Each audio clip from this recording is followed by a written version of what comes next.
afternoon, everyone, and welcome to Topic Time with Harrison Young.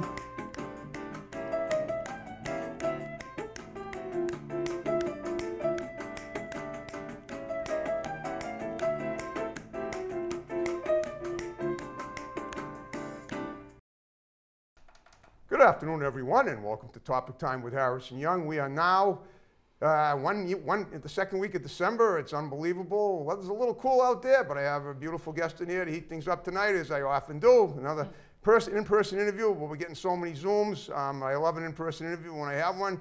But before I get to her, I got to read these incredible underwriters, as usual, and then we will commence. So, we got Auto Country, king of the used car in Abington, #1 in the deal ratings for Massachusetts for 2021. Been with me since the beginning, great customer service. We got the Barber Shop in Whitman.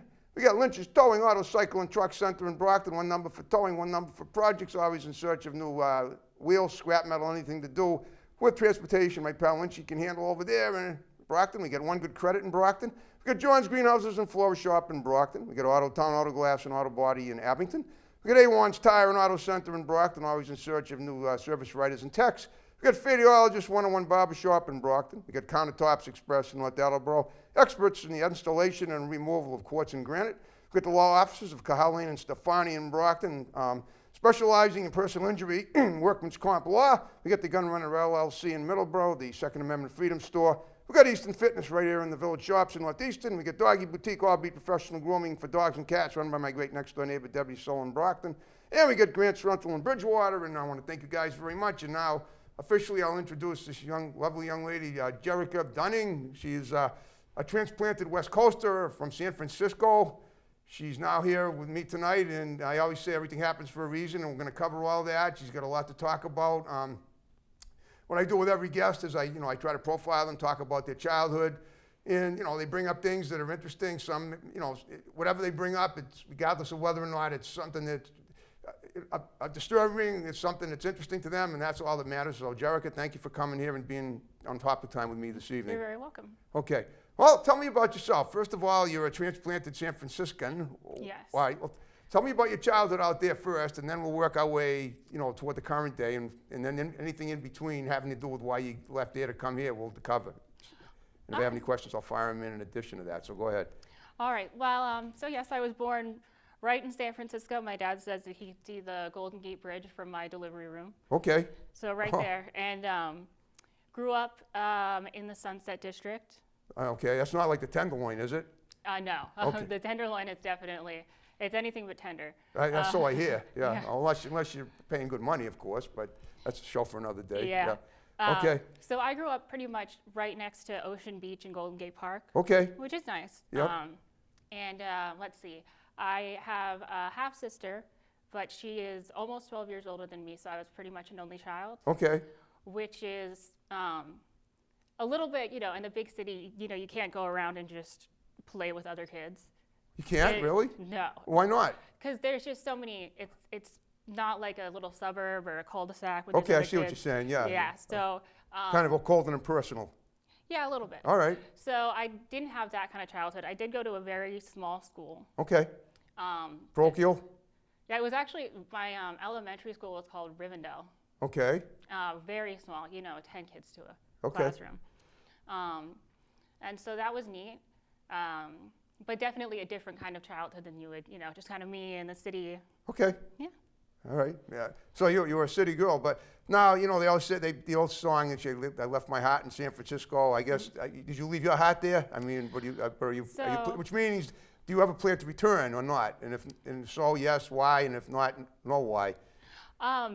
It's a lot different now than it was then. I Okay. left when I was 15, and even then there was a very large homeless population, and the rent was very high. Okay. Not for the homeless, obviously, but Yeah. Okay. And even now, that's an even bigger gap. Okay. So if you look at how much the rent is, and then, it would be very difficult to go back, although I love it still. Okay. And So I you do. did leave your heart there. Yeah. All in a right. way. Just, you know the song, right? Yep. Okay. Good. I do. All And right, all right. It's so beautiful. I miss the weather. Yeah, I get it. I've been to California. I've been to Southern. I've been to L.A., San Diego, and Anaheim, and certain points in between, but I've not been to Northern California. My brother was doing law school in 1997 out in San Diego, so he was living in Oceanside. I don't know if you've been down the coast, down that way, but it was pretty nice. That people left their doors open. That's definitely not like here. No, no. Yeah, I wouldn't leave my door open. I don't care how nice the neighborhood was Yeah. when I was sleeping at night. All right. Well, what was your reason for swooping across the coast? So before I made my way to Massachusetts, I lived in Utah for Yep. a little while. Okay. And there's a lot to unpack there. I spent pretty much my high school years there. Okay. I ended up going to a place called Turnabout for bad kids. Okay.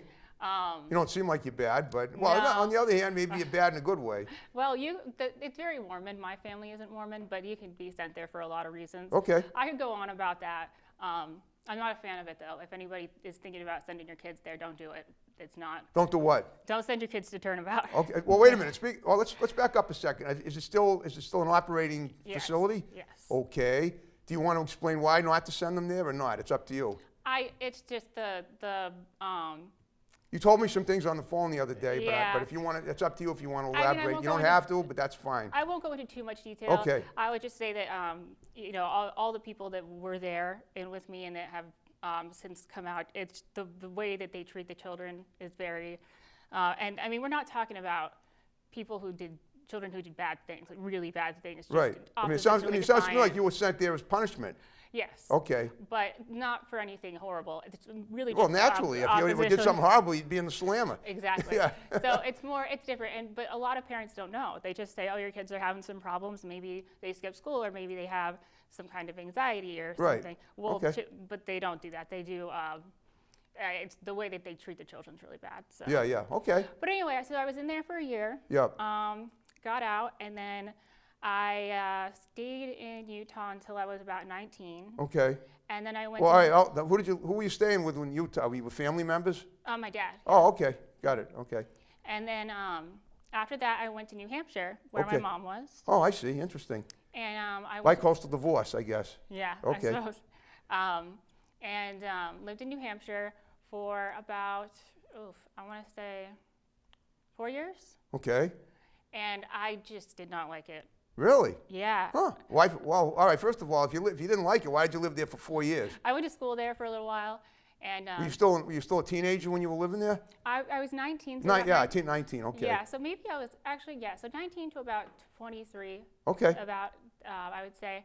And I mean, I shouldn't say I didn't like it. What I would say is that I like the city. I just, growing up in San Francisco and then not having been in like a real city. So basically, you went from the stones to the sticks. Yeah. Okay, and you were so used to the stones that the sticks kind of freaked you out. Yeah, a little bit. I got you. Okay, yeah, and there were parts of New Hampshire where you can get stir crazy. I know that. Yes. I've done some in-home interviews up there. I was in the town of Canterbury once. I don't know what town you were in, but in Northfield, those are very, very small towns where you can be driving for 20 minutes on the road and not see a single home.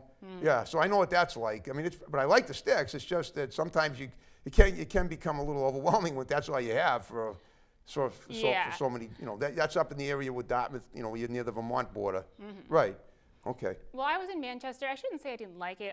I would just say that I craved the city. I Okay. just missed that. Okay. And then on a whim, I came to Boston, really without a plan. Okay. Just- Well, again, I always say everything happens for a reason. And how long ago was that? That was about 8 years ago. Okay. Well, obviously you must like where you are now because you're still here. Yes. Okay. Well, Yeah. what happened when you came to Boston? What did you do? I kind of couch hopped for a little while until I got a job. Okay. And then I started working in restaurants, and then I've been doing that since then. Okay. Right. You're a waitress? Bartender. Oh, yeah. You look like you'd be a great bartender. Do you bartended more than one restaurant, or? I've bartended in many restaurants. But you only one at a time, right? I've done 2 at a time. Okay. Yeah. All right. You're currently doing that now. Bartending? Yeah. Okay. Yeah. What about now? We talked a little about some things that were a little off the cuff, and I like that when a guest does that. So, tell me about something. You mentioned something about space aliens. Oh, yes. So, one of my favorite topics. Okay, talk about it. Elaborate. Yeah. I love So- topics. I love space aliens too. So, going back to when I was younger in San Francisco. So, my grandmother is from Methuen, Lawrence area. She's from Methuen, Yeah. Mass. Yes. Okay. And my mom is from Massachusetts as well. Okay. So she would come and visit, and starting from when I was maybe around 5, she started telling me stories about being abducted. Really? Her You're whole talking life. about your mother, or your grandmother? My grandmother. Okay. And maybe I was a little bit too young to hear this because it was my biggest fear in life, What? that I was going to be abducted. Yeah, by yeah, aliens. yeah. But she had very in-depth stories. And so it really piqued my interest. Once I got older, I would read anything I could about this, any kind of literature, anything, any stories, my whole life. I've read so much about aliens, and it's so obvious to me Okay. that they're real. And Right. even now the Pentagon has come out and said, Well, you got to figure. I mean, the whole unit with the universe being as vast as it is, how could the human race, how could Earthlings be the only living creatures in the universe? Right. and there's so much evidence Right. that points towards Well, all it. right. Let's back up a little bit. Let's talk about what can you be elaborate about your grandmother's account of what happened to her? Yeah, so what she said. What she said, actually, obviously. Yeah, well, there's so many stories that she told me. Well, think of the most crazy. Think of the most highlighting, the most enlightening stories that you can think of that she told you. And let's hear them. So there was one where she was with a man that she really liked. They had been together for about 2 years. This wasn't an alien. This was a human first. Human, yes. Gotcha. And they were Okay. driving down a road Yep. at night, Yep. and suddenly the time was gone. The car was gone. No, the time. Oh, so like they were. It was like 12 o'clock at night. Then it was 3 o'clock in the morning. All of a sudden, and they're on the same part of the road. Okay. Now she remembers what happened, and he doesn't remember any of this. Okay. She recalls a light. She recalls them being abducted. She recalls, she describes them as the gray, as the typical grays. And she was mad that he had let that happen to her, and ends up breaking up with him over it. And his mother apparently was so distraught and didn't understand. They were going to get married. They were supposed to be getting engaged, and she was so. Hold up a second. Now, you're saying that your grandmother claims that she was with a guy that she was engaged to. And they were driving down the road in Massachusetts somewhere at midnight, and all of a sudden it's 3 in the morning, and during that time she was abducted. And she's mad at her boyfriend for not stopping it. Well, how could he stop it? I know. And she said, I don't know why. I just couldn't be with him anymore because. Well, all right. When she said she was abducted, well, how did she end up getting away from them? Well, they always bring you back. They do. Yeah. Okay. Well, from the pictures, I've seen pictures of aliens. From the images that I've seen by perspective, or I don't know what you call them, astronomers or people that are supposed experts on extraterrestrial stuff. What you usually see is like a pointed-headed creature taking a person and just kind of feeling them like they were an object, trying to figure out what they were, trying to like glean what they were all about. It looked pretty horrifying. Yeah, well, the experiments, she said, are very. That's right. They experiment on them. So Yeah. is that what she said they did to her? Yeah, like things like drilled her teeth. Yeah, that's right. They drill in you. They drill Yeah, in you. Wow. and holes and stuff in Well, your body. have you seen any holes in your grandmother's head from the drills? No, I never. I mean, she said they stopped. So actually, the last abduction story that she told me was that they took her up in the spaceship as usual. Yeah. And It then- happened more than once. Oh yeah, she Oh, said that it okay. would happen throughout her life at different periods. And then a very tall man Okay. with blonde hair, You're talking. This was an alien. an alien, Yeah, I on, the, gotcha. on the alien craft with the grays, Right. came in and said, "I'm sorry for what they've been doing to you. They don't understand that it's painful. They don't understand that you're scared. Okay. So it's not going to happen anymore. What can I do to make it up to you?" And she said, "Just don't hurt my children." Okay. That means you, of course. Well, the Yeah. So I always right. I should have asked. I should have clarified. That's okay. But I would imagine that stretches to me. So maybe that was her way of making me feel better. That's why you never got abducted. Yeah. Okay. Wow. But it's funny because she told me this stuff a long time ago, and now it comes out that there's grays, and then you call those Palladians, the real tall ones with the blonde hair, kind Okay. of Barbie-looking ones. Okay. So her story adds up to a lot of things that just wasn't information at the time. Yeah. But yeah, man, she had a lot. And then, so going forward in life, I just have always, one of the best books that I've read is called The Contact Has Begun. Okay.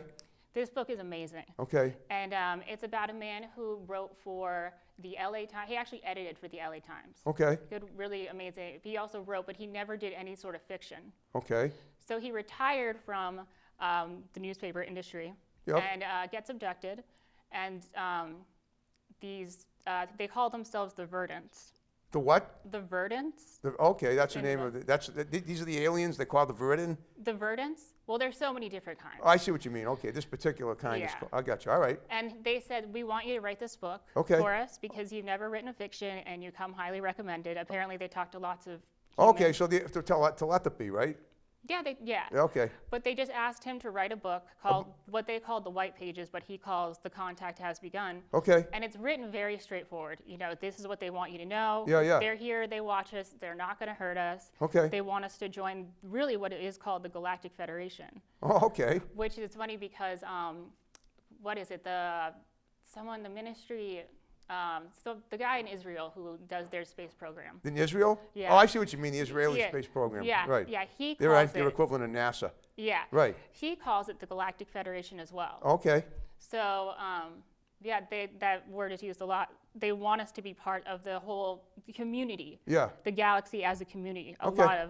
but we're not ready yet. The species has to be very peaceful and ready, I suppose, at a certain level, and we're just not there. So I assume that there's supposed to be, it's assumed they're more advanced than we are. By Tons, right. Oh, yeah. Yeah, Like it would okay. be magic to us. Okay, wow. Oh, okay.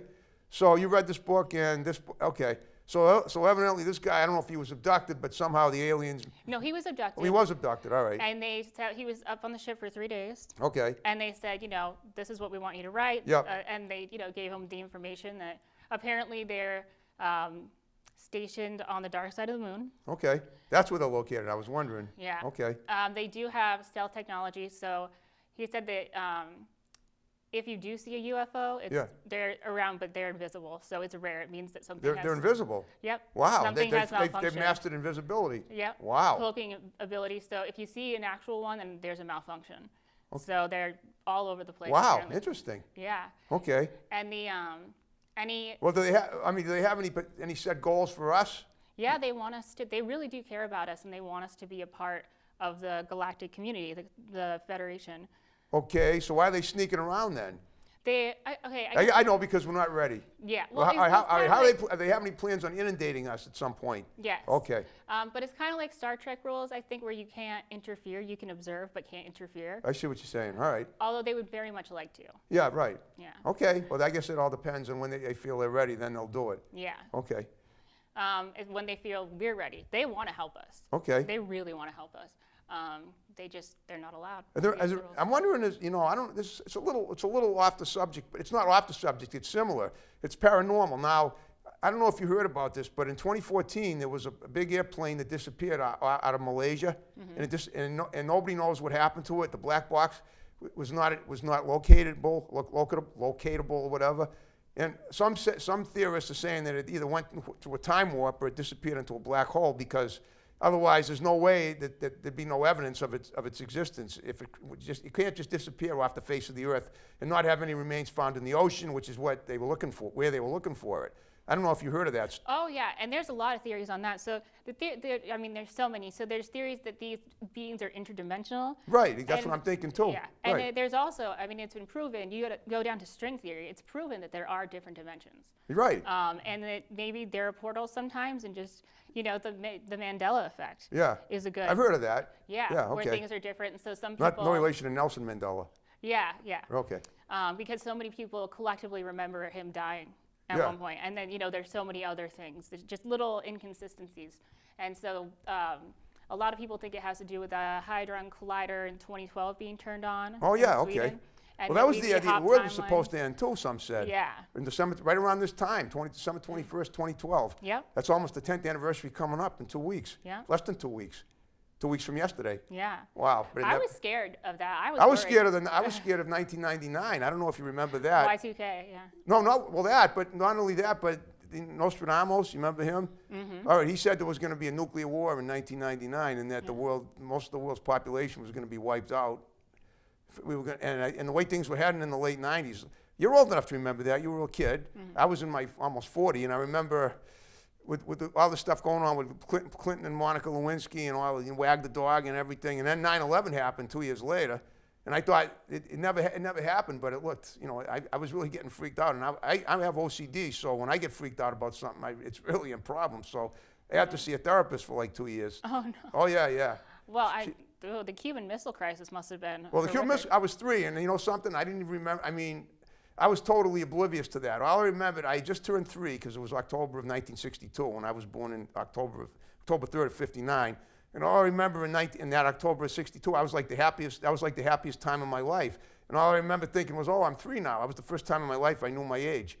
So, but there was I knew nothing about nuclear war then or anything, even though my father was afraid that we were going to have it. And so, yeah, I mean, it all depends on your perspective. You know, that's interesting. Wow. Yeah. Okay. Well, tell me something about you mentioned you like basketball. I do. Okay. Okay. So being from San Francisco, one of the things where my heart is. Yeah. Your team beat our team in the finals last year. Yes, that was so much fun for me. For you, not for us, but I understand. Okay, you have a right to go out. Yes. It was so I've been to the Celtics Warriors game pretty much the last 3 years. Whenever, Okay. 3 or 4. Oh, you went to games during the finals? No, not the finals. I went. Oh, you went before. during the regular season Yeah. games. Gotcha. Okay. And I think that this year, the last time I went they won, but every time before that they lost. Right. And I would always say for me it's the Warriors and the Celtics. Right. But they really would shove it in my face, people. Well, Like Stephon Curry. Steph Curry is my. I love Steph. I love Steph. He is so good. He is too good. Yeah, he burned us. Oh yeah. Oh yeah. He is amazing. Yeah. Oh wow. One of the best to ever play the game. The best shooter of all time. Now let me ask you: were you sports? Were you athletic at all growing up? Yeah, I played basketball. You did. You're not a stilt, but you're not. You're taller than I am. Yeah, I'm 5'9". And 5'9". Yeah. I've been 5'9" since I was 12, which was awkward, but also. They're going to put you in volleyball or basketball, one of the two. Okay, So but you look athletic. I mean, you keep yourself in shape. You work out regularly. Yeah. Yeah, I can see that. Yeah. Go to a gym. Oh, good. Okay, that's good. Yeah, I work out every day too, and I'm about twice your age. Not quite twice. I don't think. Not anymore. Almost. Yeah. So I mean, it's great to be fit. I mean, the great thing about getting through life is being physically fit and being healthy. If you can do that, you pretty much have everything. All right. So you've known people that are abducted. Your family members were abducted by aliens. You like sports. You're 10 bar. What are your goals and aspirations for the future? Anything you haven't done yet? Well, so I went to school for psychology. Okay. And Where? I went to a little school called Hesser. It isn't there anymore. In Manchester, and then I went to UNH for a little while. Okay. I sometimes think about going back, and I'm being very. My aspiration at the time was I was going to be a really good therapist. Okay. And then I kind of took a step back and said, I don't know if I can really handle that. Okay. And maybe it's not the best idea for me. So I think about going back to school and doing something different. I did want to help people. Okay. And stuff like that. But then I wonder sometimes if I can really separate the work from, because I can be very sensitive. Can I separate work from my own emotions? Right. And can I help people? I mean, I'm pretty good at it. And how about the idea of maybe becoming a social worker in a school? Oh, I couldn't. I couldn't do kids. You couldn't do that? Nah. Your kids are too much? Yeah, I can't do You don't have any of your own, right? No. Oh, good. Okay, well, that's good. I have 2 kitty cats. What's that? Oh, that's right. Kitty, you love your cats. I love They're my your kids. cats. Yeah, I know. I had 2. They've crossed the bridge. Oh, I'm so sorry. Well, I know. I mean, in fact, today as I was looking out my window, there was a cat that was running around. I was making smacking sounds to him. Come here. And he didn't run away, but that's because I was standing at the kitchen window. If I'd seen him at the front door when I opened it, usually cats will run away, unless you leave food out for them. And then after a while, they'll still run away. But if you do it long enough, then you adopt them. That's what happened. That's how I adopted my first cat. The universe gifts you a cat. Usually, you don't go get one. The universe just kind of goes. It comes to you. I know exactly. Both of my cats came to me through totally different means. One of them was a nomadic cat that was running across all our yards. I thought she belonged to someone else, but I fed her anyway because in my old neighborhood there were always cats running across our yards, and I love cats. They had cats when they brought me into the world, so I may have told you that. So on April 12th, 1996, instead of running away, she laid down in the driveway, and I knew that she was going to adopt me. And then 4 years later, I was taking my morning constitutional, and some guy who looked really shabby and like he was heading into rehab or something, he hands me a knapsack. Goes, "You want a kitten?" And I go, "You got a kitten?" So my cat Smokey, my older one, the one I just told you about, had feline AIDS. Unfortunately, she only lived to be 11. So they told me that if she ever had a confrontation with another cat, it might, if there was any skin broken, because you know how cats are, they're not always friendly to each other, but it could lead to the disease being contagious to the other cat. So I took the little kitten in that the guy gave me, and I never ended up finding her a home. I just kept them both, and the kitten, Hiawatha, lived to be 18. Smokey, unfortunately, only lived to be 11. But so I know what it's like to have pets, and cats are definitely awesome. pet Yeah. creatures to have. My Oscar, he has FIV, and How old is he? he is now 8, I believe. Yeah, I know. Yeah, well, hopefully, you know, they're always working on new vaccines, and maybe by the time he gets older, you know, they say cats don't live as long if they have that, but maybe they'll find a cure. Yeah. All right. Well, guess what, Gerrica? We're down to the final 5 minutes. Oh, wow. Yeah, I know. Wow, Adam just gave me the signal. So, like, what I want you to do, I hope you had fun. I hope we covered as much about your stuff. Yeah. And you're a great person to talk to. That's basically the crux of topic time. It's to find out a conversation. So what I want you to do is look at the camera, give a few shouts out to people that are going to see the show, and then we'll wrap the show up with my music the way we began it. All right. Well, I mean, anyone who comes and watches, thank you so much. I know my mom will. Thank you to all my friends. I don't want to pick anyone out specifically and then leave somebody out. So thank you so much to anyone who watches. And yeah, have a wonderful evening. Thank you. Thank you for having me. I'm glad you were great. And if you had fun with me and you have friends that might have interesting stories to tell, you got my digits, have them contact me. I get a lot of guests through word of mouth now. Many of them are coming to me from all over the country now because we're on Zoom.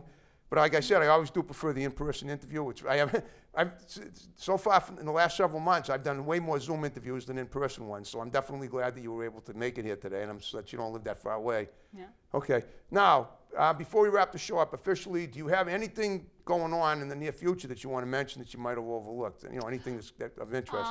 There's going to be a podcast that I'm going to be doing. It might be tomorrow. When you say doing, you mean as a guest, or are you going to be doing? As a guest. Okay. It's not my podcast. Okay. And now I'm. You want to name it, or how people can see it or hear it? Well, now I'm going to be, because it's If the you're not freaky. sure. It's all right. Well, now I can't remember the name of it, but it's coming up. Maybe I'll put it underneath there or something. But it's going to be cool. It's about ghosts and aliens and stuff like that. We didn't even get to ghosts. Okay. So. All right. Okay. I'm going to be doing that. It'll be on. Well, are you going to YouTube. be? I mean, have you already done it and it's going to be broadcast? No, I haven't done it. You haven't done it, so you're going to do it this week. Yeah. Oh, good. Okay. Well, we'll watch for it. I mean, we'll get your information in the graphics, and then I'm sure people can find it on YouTube. If I expect. Yeah. It's going to be televised, right? I mean, it's going to be visual. Yeah. Okay. Perfect. I'll watch for it definitely. Cool. All right, Gerrica, you did a wonderful job with me. I thank you for coming in. You were a great guest. You made history tonight, as you always do on Topic Time. So, and that having been said, are you ready to wrap the show up the way we began it with my? Yeah. All right, let's snap away. One thing I asked you, if you want to snap, that's great. Please don't bang the table because it might upset the CD in here. Got it. All right. Some guys do that. Girls have never done that, but I always ask just to be sure. All right, folks. Thanks for watching Topic Time. See you in a week. Take care. Bye-bye. Have a good one.